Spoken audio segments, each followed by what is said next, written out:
Today I would like to talk about one of the most inspiring days of my life. It's going to be kind of a rambling video, but it will be worth it. It's quite a long video, so I hope you're up for it, and it will take you very far. It's going to take you. You're going to climb mountains. I'm just going to do this all in one take, so hopefully it's good. Okay, thank you.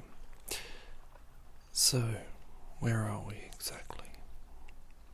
We're in Queenstown, New Zealand. And it is July 2013.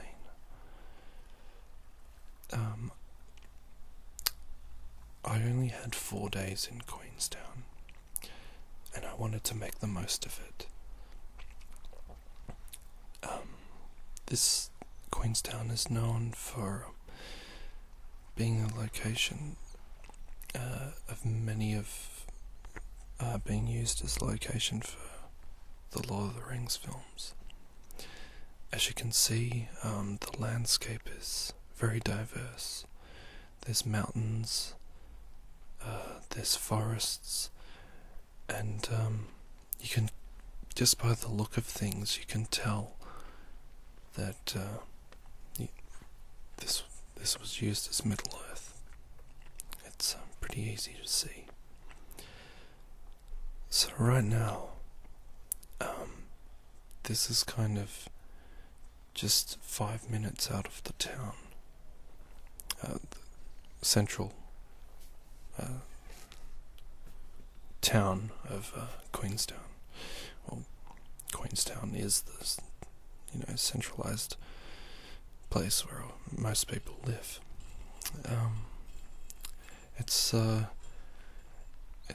There's a really large lake next to the town. It's called Lake Wakatipu, and the region surrounding this lake is extremely beautiful. It's very mountainous, and lots of people go there to spend their holidays. And during the winter, it is ski season because there's lots of snow on the Alps, and the mountain range that you saw at the beginning of this video is called the Remarkables, and it was used in the Lord of the Rings, as well as the green sort of hill that you saw. That is called Deer Park Heights, and that was used in the Two Towers. The people of Rohan, as they were making their way to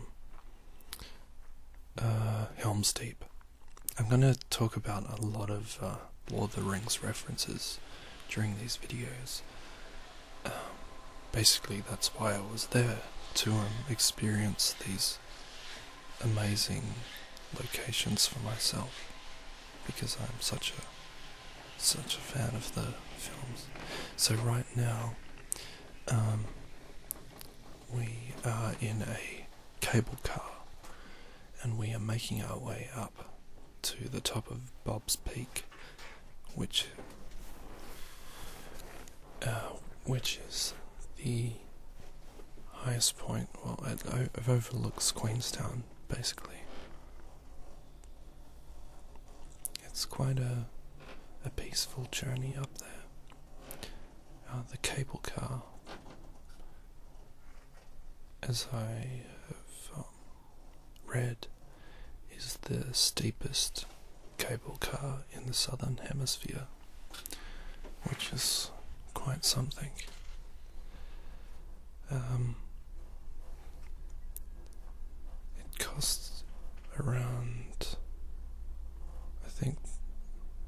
$18 or something, a return trip, which isn't too bad for what you're getting.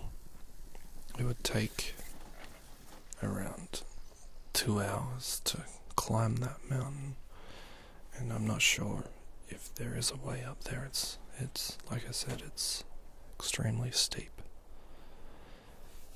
So I'll give you a bit of background of while we're making our way up the side of the mountain.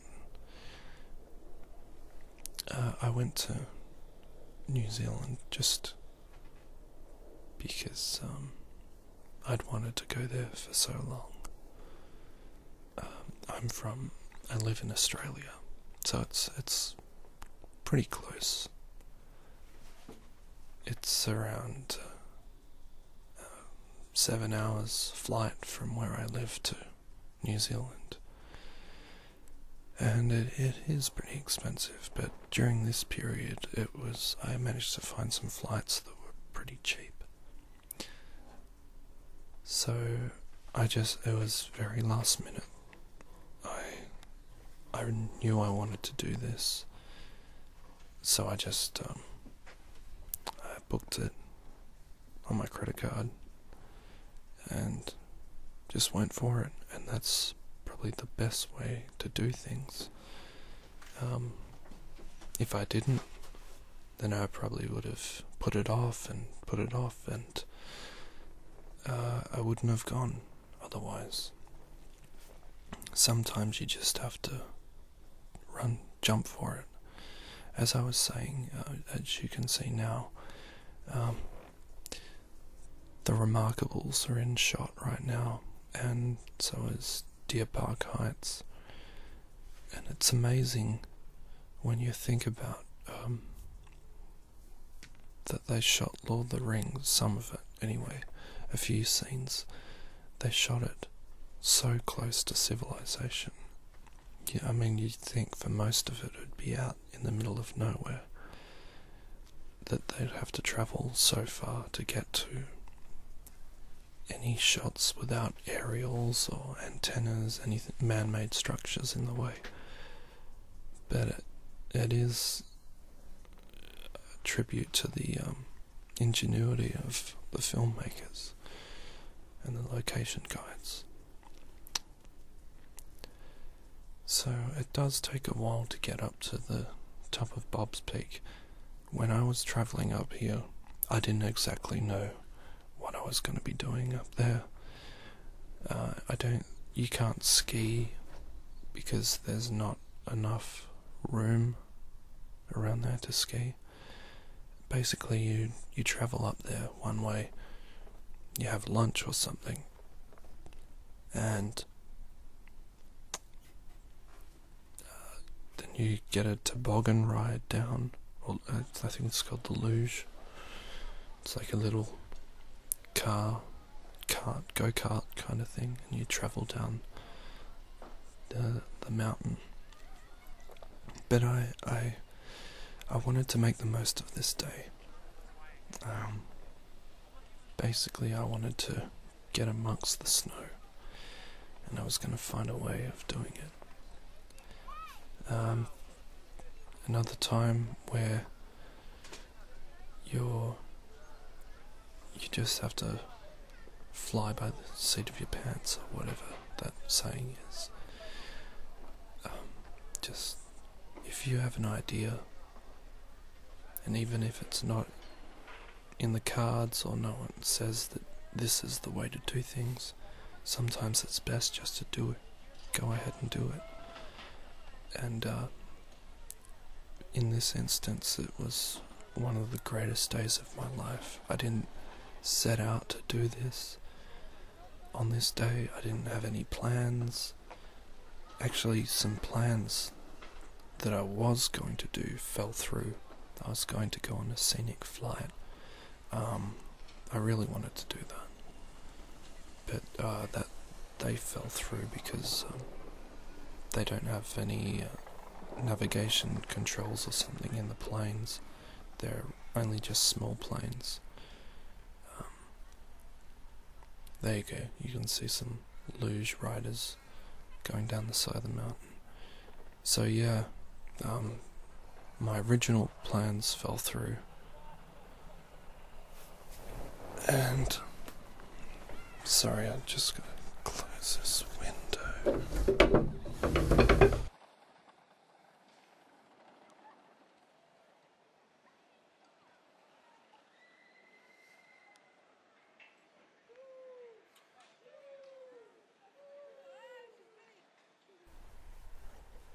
And yeah,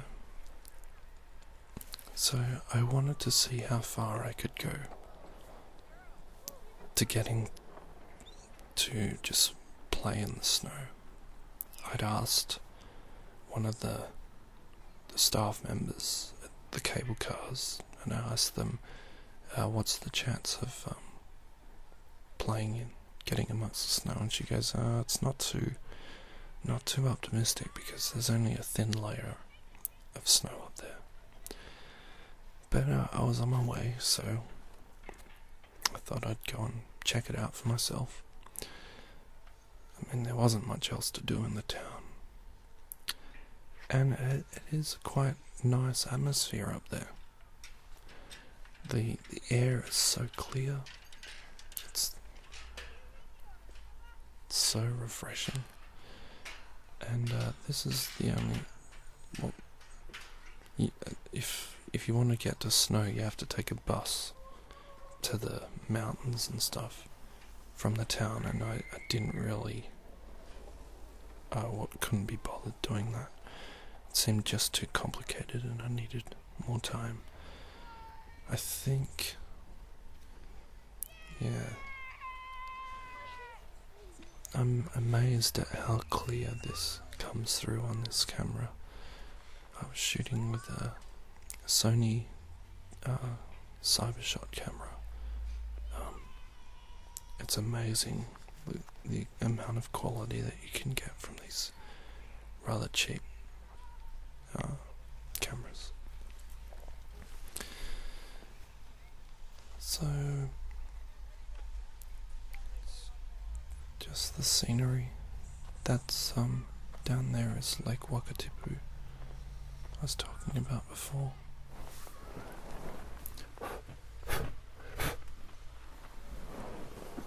Sorry, I just had a candle going and it was kind of getting a bit hot.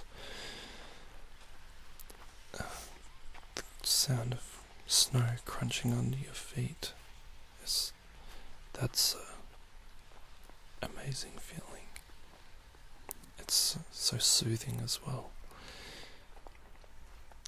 And that's Queenstown down there.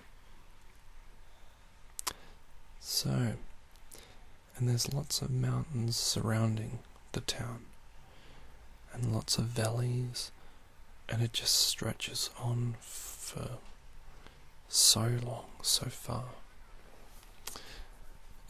But you have to be careful because if you walk on one of these slopes, you could easily, very easily, fall off the side of the mountain.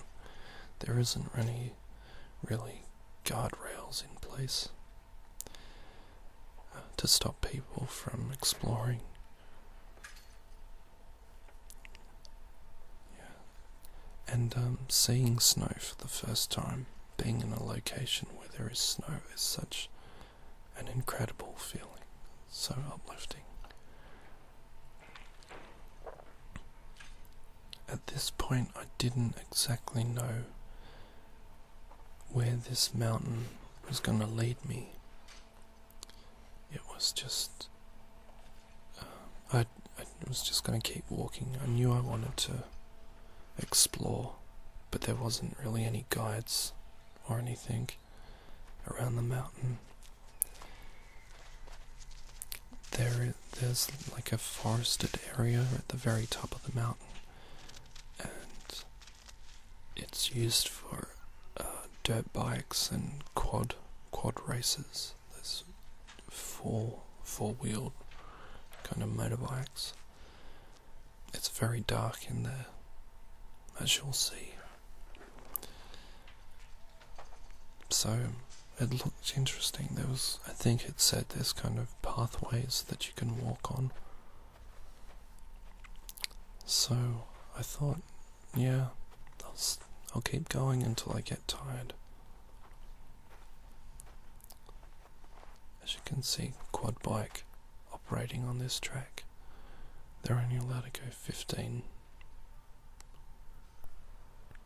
but it's still enough. You have to be careful. You can see that there's a layer of frost on the ground. The mud. It also makes the mud, like, there's a lot of sludge around, a lot of dirty snow as well. When the snow kind of starts to melt and it creates this kind of sludge, whatever you want to call it. And right here is, I think, what the lady was talking about. It's not enough snow to really play around in. It's very thin. The ground is right underneath. So if you went to jump and slide down this, you'd probably injure yourself on rocks. Because you don't know what's underneath the snow. It could be rocks, it could be whatever.